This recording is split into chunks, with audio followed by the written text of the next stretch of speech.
encourage me. You encourage me. Please smile with a hope that Didi will come every time. Didi don't bear border. Didi don't bother anybody. Didi walks just like a Royal Bengal tiger. I am anti Trinamool. সরাসরি বলছেন আমি anti Trinamool, যার জন্য আমি বিজেপির নিচে আমি বিজেপির সঙ্গে যোগাযোগ রাখি। কার কি বলার আছে, কি অসুবিধা আছে? বিজেপি তো আল কায়দা নয়, আইসিসও নয়, তাই না?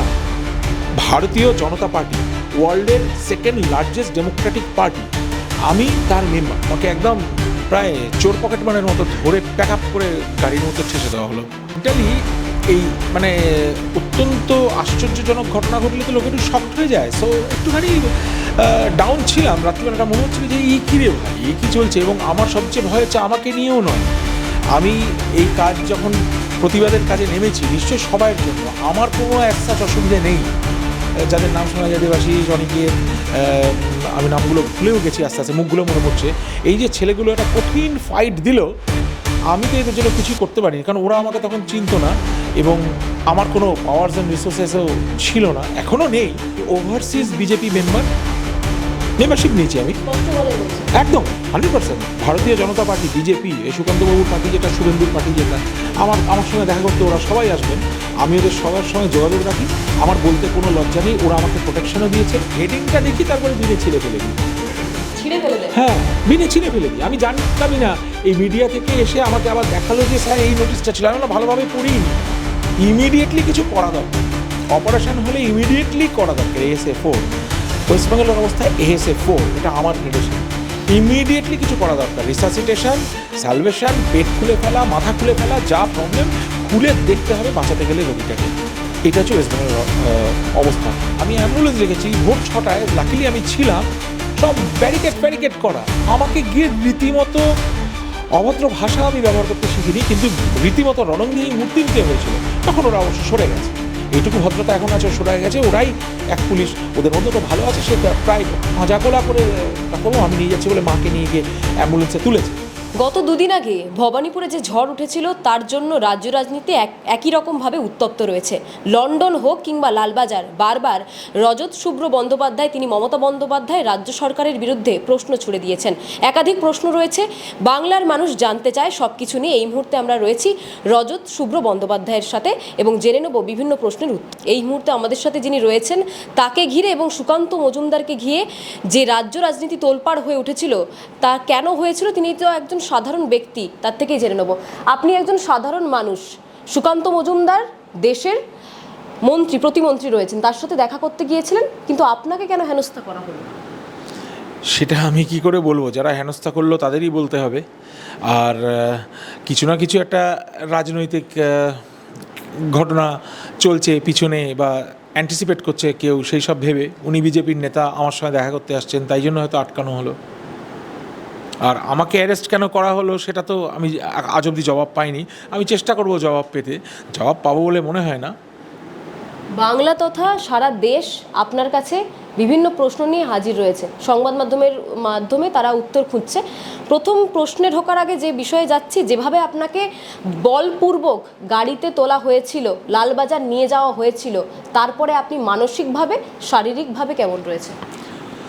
এখন আমি অনেকটা রিকভার করেছি, কিন্তু সত্যি কথা বলতে কি, শারীরিকভাবে I think I am quite strong.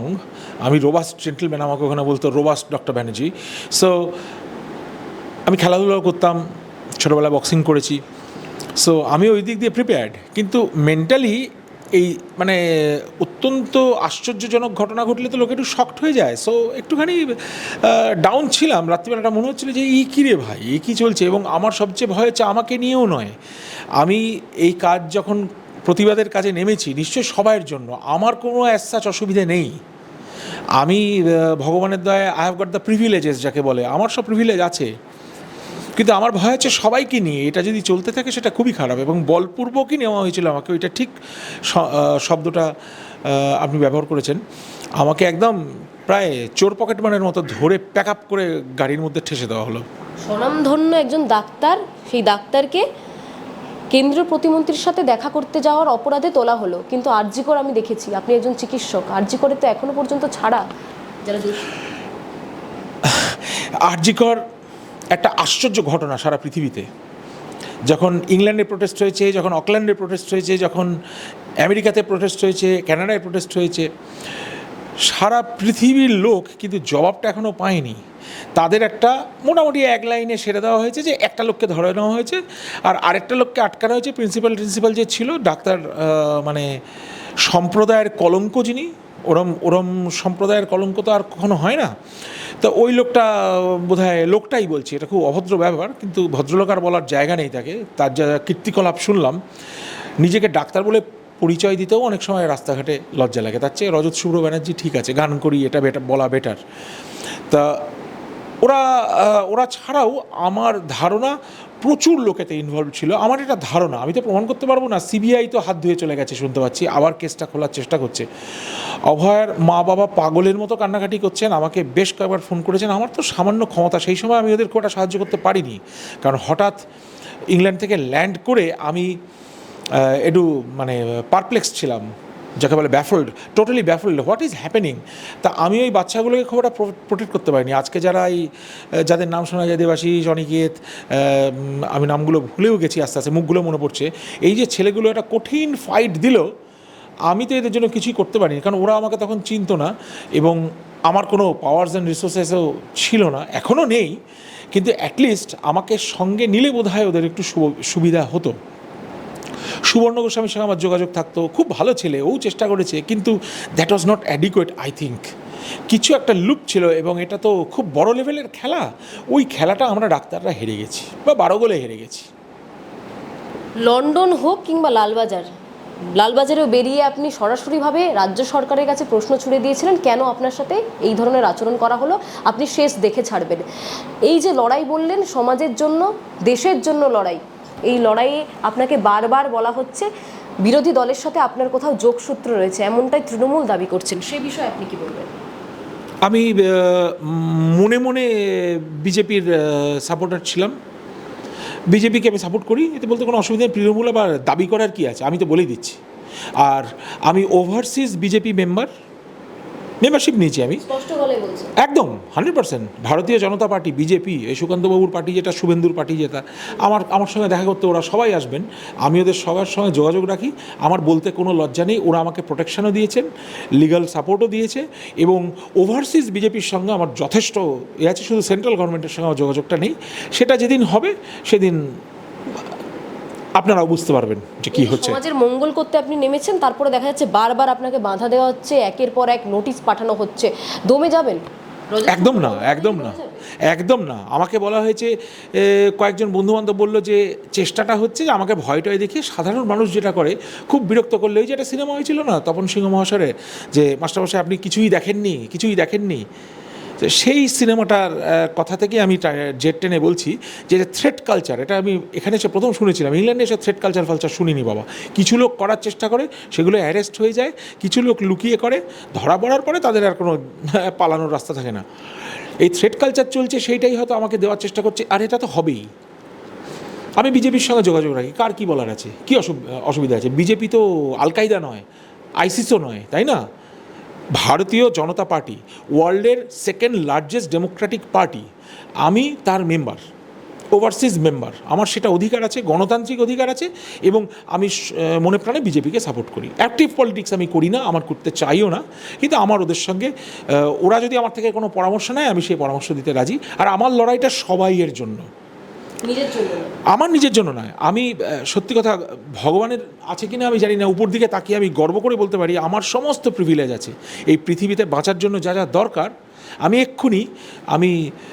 অহংকার বলছি না, আমার সেই সুবিধা আছে। আমাকে ধরুন, আপনি যদি প্রচণ্ড বিরক্ত করেন, আমি আজ সন্ধ্যেবেলায় ফ্লাইটের একটা টিকিট কেটে প্যারিসে চলে যেতে পারি, সেখান থেকে ড্রাইভ করে গাড়ি নিয়ে আমি ইটালি চলে যেতে পারি। আমার সেই প্রিভিলেজটা রয়েছে, অল ওভার দ্য ওয়ার্ল্ড আমার ড্রাইভিং লাইসেন্স রয়েছে।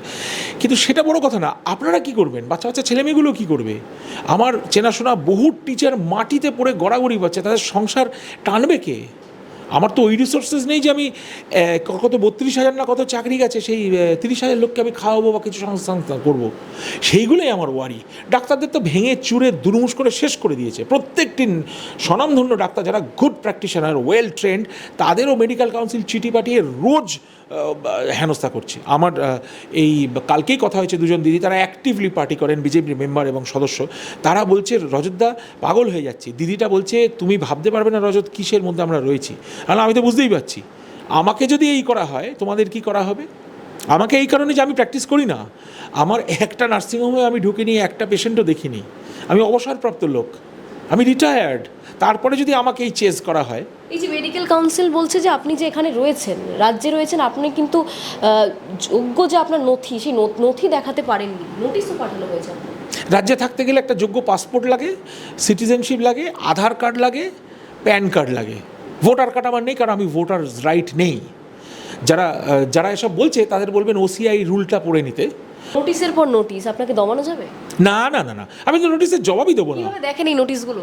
ঘুম থেকে উঠলেন যে নোটিশ পাঠানো হয়েছে, দেখলেন, কিভাবে নেন? আমি হেডিংটা দেখি, তারপরে বিনে ছিঁড়ে ফেলে দিই। ছিঁড়ে ফেলে দেন? হ্যাঁ, বিনে ছিঁড়ে ফেলে দিই। আমি জানতামই না, এই মিডিয়া থেকে এসে আমাকে আবার দেখালো যে স্যার এই নোটিশটা ছিল। আমি ভালোভাবে পড়িই নি, কারণ ব্যাপারটা হচ্ছে যে আমি তো এখানে খেলিই না, আমার লাইসেন্সটা কী দরকার, তাই না? আমি তো এখানে একটা পাসপোর্ট নিয়ে আমি এখানে এসেছি। যদি লাইসেন্স পেয়েও যান, যদি এখানে চিকিৎসা শুরুও করেন, যারা আপত্তি জানাচ্ছে তাদের কি স্বার্থ জড়িয়ে রয়েছে? তাদের আমাকে হ্যারাস করার, তাদের নিজেদের অসম্ভব অবস্থা খারাপ। সে কি বলে না, সে ছুঁচ বলে চালুনিকে কি না, ওইসব ওই যে প্রবাদটা আছে, আপনি বুঝে নিন, আমি আর বলতে চাই না।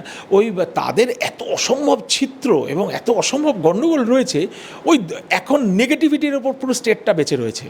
So there is only some negative dents they can put, যে প্রথম থেকে সকাল থেকে রংটা হচ্ছে নেগেটিভ নেগেটিভ নেগেটিভ, এই করেছে এই করেনি, শুধুটা কমপ্লেন। আপনি দেখুন নিউজ চ্যানেলে একটা খেলার খবর আছে, একটা মিষ্টি সিনেমার খবর আছে, একটা গান বাজনার খবর আছে, পড়াশোনার খবর তো শেষ।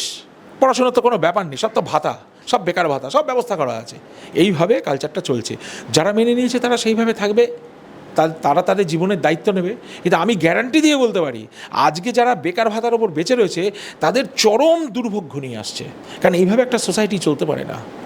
রজতবাবু, আপনার বাড়ির একেবারে বাইরে আমরা দেখলাম অভিষেক বন্দ্যোপাধ্যায়ের বাড়ি, অর্থাৎ প্রতিবেশী রাজ্যের মুখ্যমন্ত্রী এবং তৃণমূলের সর্বভারতীয় সাধারণ সম্পাদক আপনার প্রতিবেশী। আপনি তাদের সাথে দেখা করতে না গিয়ে সরাসরি চলে গেলেন সুকান্ত মজুমদারের সাথে দেখা করতে।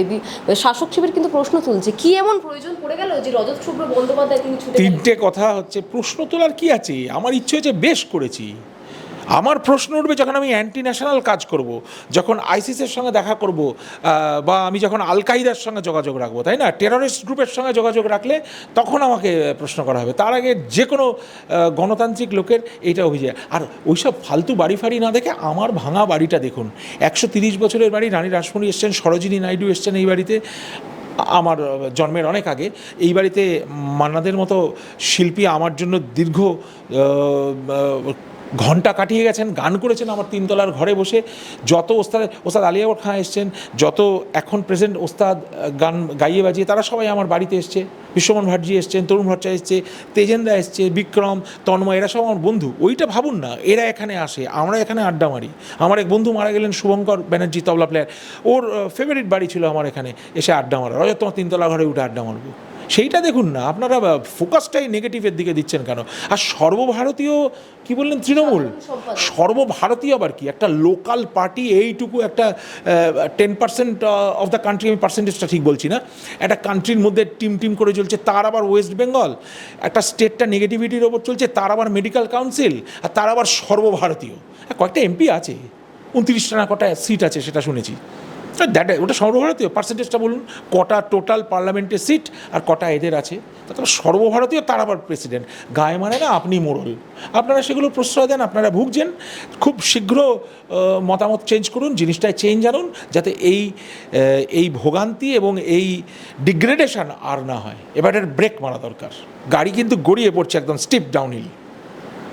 কুণাল ঘোষ তৃণমূলের মুখপাত্র, তিনি মাঝে মাঝে বলে বসেন যে মমতা বন্দ্যোপাধ্যায়, নেতাজি সুভাষচন্দ্র বসু এবং বাংলার যে গর্ব যারা রয়েছেন মনীষী, তাদের সাথে তুলনা করে বসেন মমতা বন্দ্যোপাধ্যায়কে। আপনার তো প্রতিবেশী রয়েছে, আপনি কি বলবেন? এই বাড়িতে আমি শুনলাম যে বহু বাংলার গর্ব তারা এখানে আড্ডা মেরে গেছেন, আপনার সাথে কথা বলেছেন, সময় কাটিয়ে গেছেন। আপনি কিভাবে দেখেন এই বক্তব্যগুলো? আজও মারে, আজও হয় জায়গার অভাবে আমি সবাইকে ডেকে ঠিকভাবে কুলিয়ে উঠে গান বাজনাটা করতে পারি না, আজও হয় এবং হবে। প্রথম সান ফ্রান্সিসকো থেকে নেমে পার্থসারথী শরৎ প্লেয়ার প্রথম আমায় বলেছে, রজত আমি এসে গেছি, আসছি তোমার বাড়ি। সো আর যার নাম বললেন সে ভদ্রলোককে নিয়ে অনেক কথাবার্তা শুনছি, আই এম লিস্ট ইন্টারেস্টেড, বুঝতে পেরেছেন তো। আর ওর ওই কে কার সঙ্গে কে সারদামা আর কোথায় নেতাজি, আর তার সঙ্গে এইসব উল্টো পাল্টা নাম জড়িয়ে আমার না, মানে এটা উত্তর দিলে আমার ডিগ্রেডেশন হয়ে যাবে। তার আগে আমার গানের চুন আর কালি আপনি দুটো ব্রাশ দিয়ে দিন, that will be a better treatment. I don't want to answer that. আর ওই হারমোনিয়ামের ছবিটা বন্ধ করে দিতে হবে ওই উত্তর দেওয়ার আগে। 26শে বিধানসভা নির্বাচন রয়েছে রাজ্যে, একজন চিকিৎসক না সাধারণ নাগরিক হিসেবে আমি জিজ্ঞেস করতে চাইছি আপনাকে জিজ্ঞেস করতে চাইছি যে পরিবর্তন কি আনা জরুরি, কতটা জরুরি যদি আনা? 100% পরিবর্তন আনা জরুরি, প্রচণ্ড জরুরি। আমি যদি এটা একটা মেডিকেল ওপিনিয়ন নেওয়া হয়, পেশেন্টের আমরা একটা কোড ল্যাঙ্গুয়েজ ব্যবহার করি অ্যাজ অ্যান অ্যানাস্থেটিস্ট। আমাদের একটা কোড ল্যাঙ্গুয়েজ আছে, কোড ল্যাঙ্গুয়েজটা হচ্ছে ASA 1 2 3 4। ASA হচ্ছে আমেরিকান সোসাইটি অফ অ্যানাস্থেসিওলজিস্টস, তার একটা ক্লাসিফিকেশান আছে 1 2 3 4। আপনি 1, আপনার কোনো ওষুধ খান না, মোটামুটি সুস্থ, আমি ধরে নিচ্ছি। আমি একটা ওষুধ খাই, একটু অ্যাসপিরিন খাই, আর কিছুই না। আমিও 1 আর 2 এর মাঝামাঝি, যে কোনো অ্যানাস্থেটিস্ট আমায় 1 দেবে। আর যার হয়তো একটুখানি অসুস্থতা আছে, একটুখানি তাকে 2 দেবে, 3 দেবে, এরকম করে 4 হচ্ছে almost dying patient, moribund patient. ASA 4 immediately কিছু করা দরকার, অপারেশন হলে ইমিডিয়েটলি করা দরকার। ASA 4 ওয়েস্ট বেঙ্গলের অবস্থা ASA 4, এটা আমার গ্রেডেশন। ইমিডিয়েটলি কিছু করা দরকার, রিসাসিটেশন, সালভেশন, পেট খুলে ফেলা, মাথা খুলে ফেলা, যা প্রবলেম খুলে দেখতে হবে বাঁচাতে গেলে রোগীটাকে।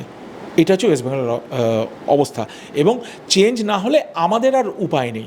আমার মা একবার দেশভাগ ভুগেছিলেন, তারা বাংলাদেশ থেকে উদ্বাস্তু হয়ে এদেশে 1 বছরের প্রায় পালিয়ে আসতে হয়েছিলেন আমি শুনেছি। আমি তো তখন জন্মাইনি, অবভিয়াসলি মাই তখন ছোট। আমার আশঙ্কা এরকম আরেকবার হতে পারে, তখন নেগোশিয়েট করতে হবে, উড়িষ্যায় যাব না বিহারে যাব, আমি তো স্পেনে যাব। রজতবাবু, আপনি সুকান্ত মজুমদার সাথে দেখা করতে গেলেন, আপনাকে বলপূর্বক গাড়িতে তোলা হলো, কোথাও গিয়ে তো নিরাপত্তাহীনতায় ভুগছেন। কেন্দ্রের কাছে কিংবা সরকারের কাছে নিরাপত্তার জন্য কোনো দেহরক্ষীর জন্য আবেদন করবেন? আমি এখন বিরোধী দলের কাছে ছাড়া তো উপায় নেই, কারণ এই পাশের বাড়িটাতেই তো দেখি 50 জন পুলিশ অফিসার বসে থাকেন দুর্ভাগ্যবশত, এবং তারা পুলিশ অফিসার ওইখানে প্রোটেকশন, আমার জন্য তারা কিন্তু থ্রেট। আমাকে দরকার হলে আটকে দেবে। আপনাদের আজকে আসতে দিলে জানি না, এখানে আমি তুমিই বলছি, তুমি হচ্ছে অনেক ছোটো, ওই স্ট্যান্ড নিয়ে আসতে গেলে লোকেদের আটকেছে, এরকম 2-4 বার হয়েছে। তারপর আমি তেরে গিয়ে ওদের বলতে, এখন আর সেটা করে না। আমি যেহেতু বিজেপির মেম্বার, আমি ওদের জানিয়েছি, লিগাল সেলকে জানানো হয়েছে, আমি ব্রিটিশ হাই কমিশনারকে রিপোর্ট করব জিনিসটা, তারা ভেবে দেখবেন। নিরাপত্তাহীনতায় আমি ভুগছি না, আমি অকুতভয়। এখন ডেস্টিনি মাথায় আকাশ ভেঙে পড়লো, তখন আপনারা আরও মিটিং মিছিল করবেন, বলবেন এই লোকটা এই কথা বলে গেছে আমার রেকর্ডে। আমার ডেফিনেট রিস্ক আছে, কিন্তু আমি ভুগছি না, নিরাপত্তা নেই। দেহরক্ষীর আবেদন করবেন? দেহরক্ষীর আবেদন কার কাছে করতে হবে আমি জানি না। কেন্দ্রের কাছে? তাহলে আমি বলবো এই কথাটা, সুগন্ধবাবু আসছেন, সুগন্ধবাবু আসবেন, ওরা সব দেখা করতে আসবে, আমার মনে হয় শতরূপা আসবে, যারা ওখানে রয়েছে সজলবাবু আসবেন আমার কাছে। ওরা সব বলেছে, এখনও বলেছে ডাক্তারবাবু আমরা যাব। আমি তো আগে ভেবেছিলাম ঠিক আছে আপনাদের সঙ্গে বসে আপনার অফিসে আড্ডা মারবো, কারণ আমি তো এখন রিটায়ার্ড, আমার কোনো কাজ নেই, আমার কোনো তাড়া নেই, সকালবেলা একটু গান গাই, মার সঙ্গে বসে একটু কথা বলি, আমি চলে যাই। তা ওরা বললো না, এখন তো আমাদের জিপ চেপে গেছে, আমরা তো সব এইখানে এসে আড্ডা মারবো, তা আমাকে আরও মিষ্টি চা ফা সাজিয়ে রেডি থাকতে হবে, সন্ধ্যেবেলা আসতে বলবো, যাতে আমরা বসে আরামসে করি। এইখানে হয় তাদের জিজ্ঞেস করবো তো এটা কী দরকার। আর তরুণ জ্যোতিকে আমি জিজ্ঞেস করছি আমি দেহরক্ষীর জন্য কি আবেদন করতে পারি কিনা। সত্যি এখন আমার তো মানে বিরল কেস অবস্থা, মাথায় ডান্ডা মারলে তো মুশকিল হবে, এবার পিঠে ঘুষি মেরেছে। এত পুলিশ রয়েছে আপনার বাড়ির পাশেই, প্রতিবেশী অভিষেক বন্দ্যোপাধ্যায়, তারপরেও আপনি নিরাপদ বলছেন না? পান থেকে চুন কষলে আমাকে ধরার জন্য রয়েছে ওরা, ওইটাই তো প্রোটেকশান, ওর প্রোটেকশান আর আমার ডিস্ট্রাকশান। What there for? আমি এখানে বিভিন্ন সময় দেখেছি একটা অ্যাম্বুলেন্স জানানোর পর্যন্ত জায়গা থাকে না, যদি কাউকে নিয়ে যেতে হয় অ্যাম্বুলেন্স দাঁড়ানোর জায়গা থাকে না। আমার মা যখন সকালবেলা পড়ে গিয়েছেন এই ঘরে, আমি অ্যাম্বুলেন্স রেখেছি ভোর 6টায়, লাকিলি আমি ছিলাম, সব ব্যারিকেড করা, আমাকে গিয়ে রীতিমতো অভদ্র ভাষা আমি ব্যবহার করতে শিখিনি, কিন্তু রীতিমতো রণংদেহী মূর্তি নিতে হয়েছিল। তখন ওরা অবশ্য সরে গেছে, এইটুকু ভদ্রতা এখন আছে, সরে গেছে। ওরাই এক পুলিশ, ওদের মধ্যে তো ভালো আছে, সে প্রায় পাঁজাকোলা করে ডাক্তারবাবু আমি নিয়ে যাচ্ছি বলে মাকে নিয়ে গিয়ে অ্যাম্বুলেন্সে তুলেছে। পরে একটা অ্যাক্সিডেন্ট হয়ে গেছে, এখনও সেটাতে ভুগছি। আমার গাড়িটাই দেখুন খুব বাজেভাবে পার্ক করা, নাকটা বেরিয়ে রয়েছে গলির মোড়ে। একটা অ্যাম্বুলেন্স রিভার্স করতে গেলে ওদের বলতে হবে, অত্যন্ত বিরক্ত, একটু হেল্প করে না। আপনি ওখানে একটা বৃদ্ধ লোক উল্টে পড়ে গেলে নোবডি উইল কাম। আমি ছোটোবেলায় দেখেছি ফার্স্ট এডের লোক, পুলিশের লোক, একটা এমনি হলে হয়তো ওটা আমার ডিউটি নয়, আমি ডাক্তারি করি না, আমি প্র্যাকটিস করতে যাব না। আপনি যদি অজ্ঞান হয়ে যান, আপনার পালসটা ধরে আমার একটু বসা উচিত না, একটা লোক ডাকা উচিত না? এইটাই তো, আই ডোন্ট এক্সপেক্ট দ্যাট। আপনার ওপর অভিযোগ ছিল আপনি যানজট তৈরি করেছেন, কিন্তু আপনি যে কথা বলছেন একাধিক পুলিশ রয়েছে, ব্যারিকেড রয়েছে, তার জন্য সাধারণ মানুষকে ভোগান্তিতে পড়তে হয়। কোনো যানজট তৈরি হয়নি। আমি পরিষ্কার মনে আছে, মাঝখানটা বুলেভার্ডের কাছে, পূর্ণ সিনেমার মোড়ে বুলেভার্ডের কাছে সুকান্তবাবুর গাড়িটা দাঁড়িয়ে, ধার ঘেসে পাশ দিয়ে কন্টিনিউয়াস ট্রাফিক যাচ্ছে। যানজট তো ওরা তৈরি করেছে, ছেড়ে দিলেই হতো। আমরা কি এখানে বোমাদার কোম্পানি করেছি নাকি আমরা এখানে মিসাইল তৈরি করছি? ছেড়ে দিলেই হতো। আর আমার তো মনে হয় না সুকান্তবাবুর নামে কোনো টেররিস্ট রেকর্ড আছে, আমার তো নেই। আমার ব্রিটিশ পাসপোর্ট, এয়ারপোর্টেই আমায় আটকে দেবে। তা নেই, তার এইরকম দুটো লোককে দেখা করতে দেওয়া হচ্ছে না কেন? ছেড়ে দিলেই হতো। ওদের 50টা পুলিশ ঝাঁপিয়ে পড়ে নিজেরা গাড়ি দাঁড়িয়ে করিয়ে ট্যাক্সি দিয়ে ওই করেছে। আমি তো পরিষ্কার দেখেছি বিজেপির কর্মীরা ওনার গাড়ি ফ্রি করার জন্য, উনি তো বাইকে আসতে চেয়েছিলেন, হেঁটে আসতে গিয়ে অ্যারেস্ট হয়ে গেলেন। আর সেই সাজেশনটা দুর্ভাগ্যবশত আমিই দিয়েছি। আমি বললাম চলুন তো মশাই, হেঁটে আপনার জন্য মিষ্টি সাজিয়ে রেখেছি টেবিলে, প্রথম মিষ্টিটা একসময় বসে খাই। বললো চলুন মিষ্টিটা খাই, চা হবে তো? আমি বললাম হ্যাঁ চা হবে, চলুন। বলে এই মজা করে ঘুরে, and both of us got shoved into the car, Lalbazar, unlawfully. আজও জানি না কারণ কি, তবে এটা হবে, এটা ব্যবস্থা তো, একটা তো কিছু ব্যবস্থা নেবই না। আপনার এতদিনের জীবনে আপনি চিকিৎসক হিসেবে কাজ করেছেন, জনসেবা করেছেন, তার পাশাপাশি গান বাজনা নিয়ে থেকেছেন। লালবাজার যেতে হবে, এভাবে আটক করা হবে, কোনোদিনও ভেবেছিলেন? একবার শুনেছিলাম পুলিশ থেকে, তখন পুলিশ কমিশনার কে ছিলেন নামটা ভুলে গেছি, আমি মানা কাকুর বাড়িতে ঢুকেছি, একটু লাইট মুডে বলি, এগুলোও জানা, সব কিছু সিরিয়াস আক্রমণাত্মক হয়ে লাভ নেই। এই তো উনি খুব মজার মজার কথা বলতেন, মোস্ট উইটি লোক। আমি মানে সাংঘাতিক ইন্টেলিজেন্ট ছিলেন, ভাবতে পারবেন না আপনারা কী আইকিউ ছিল কাকুর। উনি বসে আছেন, রজত এসছো, বসো, চাটা খেয়ে নাও, কাল সন্ধেবেলা তো আবার কি হয় কেউ জানে না। আমি কেন? বলে লালবাজার থেকে লোক এসেছিল। তা আমি তাকিয়েছি, তখন এসব হতো না। লালবাজার থেকে ডেকেছে, জেলে নয়, গান করতে, ইনডোর স্টেডিয়ামে। পুলিশ থেকে একটা বিরাট প্রোগ্রাম করেছিল, পুলিশ অ্যাসোসিয়েশন থেকে, ইনডোর স্টেডিয়াম। তো ওনার বোধহয় পুলিশ কমিশনার সাহেব নিজে এসে ওনাকে ইনভাইট করেছিলেন, তো উনি রাজি হয়েছেন। বলে চলো পরশু লালবাজারের লোকেদের গান শুনিয়ে আসি। না কাকু আপনি কি বললেন? বলে এই পুলিশ অফিসারকে বললাম যে আমাকে অ্যারেস্ট করবেন না তো স্টেজ থেকে গান ভালো না হলে। তো ওরা প্রচণ্ড লজ্জায় পড়ে গেছিলো। এই আর কি বলছি, আমার এটা একটা এক্সপিরিয়েন্স হিসেবে নিলাম। গান করতে যাই, কোথাও অসম্মানিত কখনো হয়নি, বেশ ভালোই সম্মান পাই, ভালোবাসা পাই। আমি মানুষের সঙ্গে ভালোভাবে কথা বলি। কালকে একটি মেয়ে বলছিল আপনি যেভাবে কথা বললেন এইভাবে কথা বলে না, সবাই তাড়িয়ে দেয়। আমি কাউকে না বলতে পারি না। এখন ব্যাপারটা হচ্ছে রাত্রি 2টোর সময় যদি আপনি আসেন, তখন আমি কী করবো, আমার তো মাথা কাজ করবে না। কিন্তু আমি কাউকে না বলতে পারি না, হেসে কথা বলি। আর এটা তো হওয়া উচিত, এটা খুব, আমি খুব অস্বাভাবিক কাজ করি বলে মনে হয় না। যে কোনো মানুষেরই হেসে মাথা ঠান্ডা করে করা উচিত। কিছু কিছু সময় ধৈর্যের বাঁধ টুটে যাচ্ছে, এটাই আমার ভয়। 26-এ যেহেতু বিধানসভা নির্বাচন রয়েছে, বিজেপির তরফ থেকে যদি আপনাকে অনুরোধ করা হয় দাঁড়ানোর জন্য, আপনি কি কোনো বিধানসভাতে দাঁড়াবেন? কারণ আপনার যেহেতু আপনি বললেন যে একটাই লক্ষ্য রয়েছে, দেশের সেবা করা, দশের সেবা করা, সেবা করার জন্য দাঁড়াবেন? না দাঁড়িয়ে যদি সেবা করা যায় সেটাই আমার পক্ষে বেস্ট হয়। না অনুরোধ, সে তাহলে আমায় ভেবে দেখতে হবে, আমায় সে ম্যাসিভলি রিক্যালিব্রেট করতে হবে আমার মেশিনটাকে। আমার মেশিনটা তো, আমি কিছু এক্সারসাইজ করতে পারি, সারা রাত কাজ করতে পারি, গান গাইতে পারি দুরাত্রি পর পর, কিন্তু পলিটিক্স করতে পারবো কি না জানি না। ওটা স্কিল দরকার তো। আর আমি ওটা, আমার এটা একটা জিনিস আমি নিজেকে শিখিয়েছি, না জেনে কোনো কথা বলবো না, না জেনে কোনো গান করবো না। একটু গান করলে কাকু বলতেন বুঝে গাও, যার জন্য হিন্দি গান উনি আমার স্পেশালি বলে এই বাঙালিরা হিন্দি বলতে পারে না, ওই জন্য হিন্দি গানই হয় না তাদের। তুমি কিন্তু ওইভাবে করবে না, প্রপারলি শেখো। আমাকে তাহলে পলিটিক্স একটু শিখতে হবে, পড়াশোনা করতে হবে। এটা সময়ই বলবে আমি যাবো কিনা। এই মুহূর্তে আমার কোনো সিদ্ধান্ত নেই, আমি দাঁড়াতে চাই না, আমি ওদের হেল্প করতে চাই, আমার ওপিনিয়ন আমি দিতে পারি, তার বেশি তো আমি পলিটিক্সে নাম মানে খুব অসম্ভব। রাখছি, যদি তৃণমূল চায় রাজ্যের কোনো মন্ত্রিত্বের পদ দিতে চায় আপনাকে, মন্ত্রিত্বের পদ দিয়ে আমি কি করব? সেটাও তো ভুল হবে ওদের পক্ষে, ওরা তো তাহলে ভুল কাজ করবেন। আমি তো মন্ত্রী হবে, হ্যাঁ আমাকে যদি কালচারটা দেখতে বলে, আমি কালচার লোক, আমি ওই জিনিসটা দেখতে না, ওই আমার যে আমি, এটা তো দেখুন স্টেট প্রিন্সিপালের ব্যাপার। আমি যদি আপনাকে অপছন্দ করি, আমি যদি মিডিয়াতে বলে থাকি যে এই ভদ্রমহিলা আমার বাড়ি এসেছিল, আমি ওকে পছন্দ করি না, তারপরে গিয়ে আপনার সঙ্গে চা খাচ্ছি, রেস্টুরেন্টে যাচ্ছি, এটা হতে পারে না। I can't shake hands with that. I am anti Trinamool, সরাসরি বলছেন। আমি অ্যান্টি তৃণমূল, যার জন্য আমি বিজেপির নিচে। আমার দেশের কোনো স্বার্থ নেই, আমি চেয়ার চাই না, আমি টাকা পয়সা চাই না, আমি কোনো সিন্ডিকেটের পার্ট হতে চাই না। আমার দুর্ধর্ষ এই বাড়িতে আমি দারুণ খুশি, ভাঙাচোরা বাড়ি, একটু মাঝে মাঝে রং করে নিই, আর আমার একটা বাংলো আসছে, সেটা কোথাও একটা, সেটা একটু সেক্লুডেড হবে, আমি ওইটা নিয়েই খুশি। একটা গান বাজনার ঘর, কিছু লোককে ডেকে চা খাওয়াতে পারলে আমি খুশি। আমি অত বেশি কিছু চাই না, আর আমি পারবও না। ওদের যে দুর্ধর্ষ পরিশ্রম করতে হয়, আমি দেখেছি যারা পলিটিক্স করেন। এই কালকেই সজলবাবু আমার পাশে বসেছিলেন, দারুণ পরিশ্রম করতে হয়, কাজটা খুব সহজ নয়। তা সুকান্তবাবু কীভাবে হেঁটে আসছেন, ধাক্কা খাচ্ছে, করছে, উনি আমায় বললেন জানি না গত 10-12 দিনে নাকি 7বার অ্যারেস্ট হয়েছেন, এই কথাটা বললেন। এরকম একটা কিছু, সংখ্যাটা যাই হোক। উনি বললেন না, তার পাশে যারা ছিল কর্মী টর্মীরা বলে, স্যার আমরা রোজই এখানে আসি, যাই, চা খেয়ে চলে যাই। কেস হয় আমার, একজন বলছে আমার নামে 12টা কেস, একজন বলছে আমার নামে 15টা case. That is a joke as well, তাই না? A case should be serious. একটা কেস হলে আপনি তো শেষ না দেখে কী করে কেসটা শেষ হয়? না, আমার দাঁড়ানোর কোনো প্ল্যান নেই।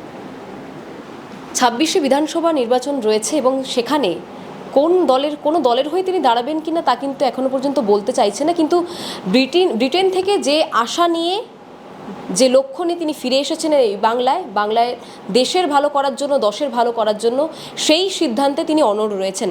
এবং তাকে যেভাবে হেনস্থা করা হয়েছে, যে বাণী আমরা শুনেছিলাম লালবাজার থেকে বেরিয়ে শেষ দেখে ছাড়বো, লন্ডন থেকেও শুনেছিলাম মুখ্যমন্ত্রীকে করা তার চোখে চোখ রেখে যে প্রশ্ন, সেই প্রশ্ন নিয়ে তিনি একই রকমভাবে অনড় রয়েছেন। ক্যামেরায় অভিজিতের সাথে রিয়া, বাংলা হান্ট, কলকাতা। বাংলা হান্টের আরও খবর দেখতে নজর রাখুন। বাংলা খবর মানেই বাংলা হান্ট।